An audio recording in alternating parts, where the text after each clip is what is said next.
النوروں کے معنی ہیں تمام اشیاء کو ظہور کے ساتھ منور فرمانے والا۔ اللہ تعالیٰ سورہ نور میں ارشاد فرماتا ہے، اللہ نور السماوات والارض، ترجمہ اللہ آسمانوں اور زمینوں کا نور ہے، یعنی آسمان کو فرشتوں، سورج، چاند اور ستاروں کے ساتھ منور فرمایا اور زمین کو انبیاء اکرام اور علماء کے ذریعے روشن فرمانے والا۔ لغت میں روشنی کے معنی مطلق نور کے آتے ہیں۔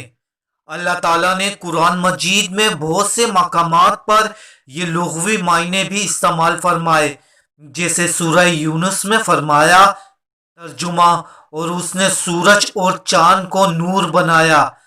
کہیں حضور صلی اللہ علیہ وآلہ وسلم کو، کہیں قرآن مجید کو، کہیں ایمان اور رشد و ہدایت کو، چونکہ حضور صلی اللہ علیہ وآلہ وسلم لوگوں کے قلوب کو منور فرمانے والے اور ان میں نور ایمان پیدا کرنے کا سبب ہیں، اس لیے آپ صلی اللہ علیہ وآلہ وسلم کو نور فرمایا گیا۔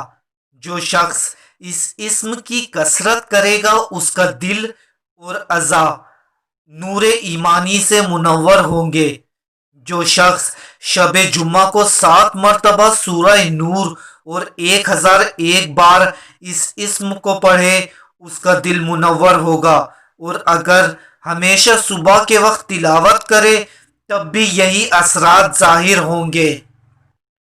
بندے کو چاہیے کہ اپنے دل سے کفر و شرک اور فسق و فجور کی ظلمتیں دور کرے اور اپنے دل کو ہدایت و رشد، توحید ربانی اور نور ایمان سے منور کرے۔